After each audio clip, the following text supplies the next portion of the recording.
ભારે પડેલા વરસાદથી નુકસાન થયું છે। વિરમગામ એપીએમસીમાં વરસાદી પાણી ભરાઈ ગયા। 100 મણ ડાંગર અને 5 મણ એરંડાને નુકસાન થયું। ખુલ્લામાં રાખવામાં આવેલો માલ પલળી ગયો। જણસી પલળી જવાના કારણે નુકસાન થયું। હાલ 7 મે સુધી હરાજી બંધ રાખવામાં આવી છે અને બીજી તરફ માવઠાનો માર ખેડૂતોને થઈ રહ્યો છે। જણસી પલળી જતા ખેડૂતોમાં ચિંતા વધી છે। વરસાદની માલને એવી કોઈ અસર નથી પડી।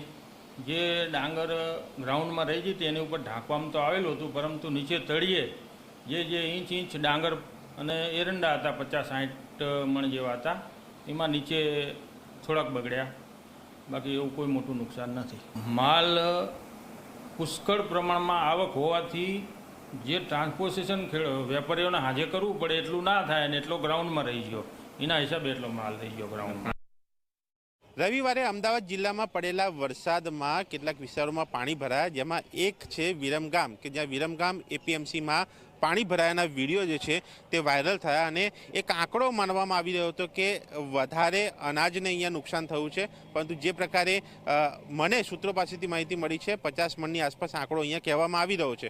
પણ જે પ્રકારની પરિસ્થિતિ અહીંયા હું પહોંચ્યો આ એપીએમસીમાં જ્યાં પાણી ભરાયા હતા, પાણીનો નિકાલ થઈ ચૂક્યો છે અને સાથે જ આ જે ખુલ્લી જગ્યાની અંદર જે ડાંગર રાખવામાં આવી હતી, જે વરસાદમાં પલળી હતી, જેને નુકસાન થયું હતું, તે અંગે અહીંયા કામગીરી કરવામાં આવી રહી છે।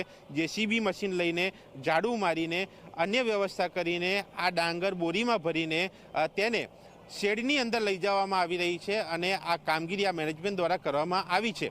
આ એપીએમસીની અંદર દરરોજ 100 ટ્રેક્ટરોની અવરજવર રહે છે।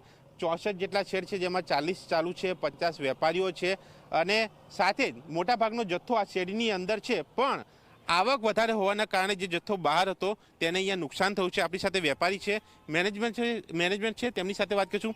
એક વેપારી તરીકે આપનું શું કહેવું છે, શું અસર તમને?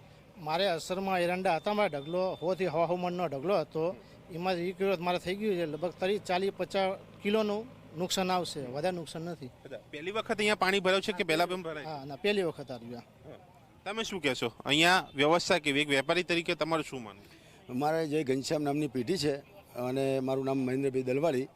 અહીં એપીએમસીની દ્વારા અમારે ગઈકાલની આગલા દિવસે જાહેરાત કરેલી કે ભાઈ વાતાવરણના હિસાબે આપણે હરાજી બંધ રાખો, એ મેસેજ બી માર્કેટ તરફથી જાણ કરવામાં આવેલી અને એનું અનુસંધાનમાં હરાજી પણ બંધ રાખેલી।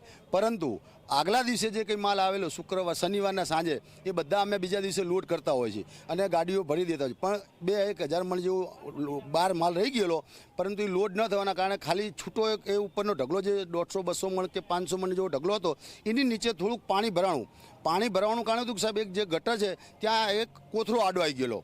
એટલે સવારમાં તાત્કાલિક અમારે ખબર પડી એટલે અમારા મેનેજરે અને ચેરમેનશ્રીએ મને જાણ કરી, એટલે વેપારી તરીકે પણ હું આવ્યો અને અમે અને અમારા કર્મચારી એક નાગજીભાઈ કરીને છે તાત્કાલિક એને હટાવ્યું અને જે ભાઈ આપણે અમારા અલીભાઈ કરીને છે હાલ જે આપણે વાત કરી, એમના પોતાનો જ માલ હતો, અમે તમામ એને રિકવર કરી અને રિકવરી કરીને સાહેબ આપ સામે બી જોઈ શકો છો કે એ માલ અમે તમામ રિકવર કરી। એટલે લગભગ કામ ચાલુ છે એને શું કહેવાય છે? અત્યારે હાલ જે છે એક એ વેપારીનો માલ છે, એટલે વેપારી પોતે રિકવરી કરે છે, એને પોતાનો માલ કંઈ બગડેલો નથી, પણ ભેગો કરી નાખે તો એને સાંજે લોડિંગ થઈ જાય, એમાં એમને કોઈ નુકસાન નથી।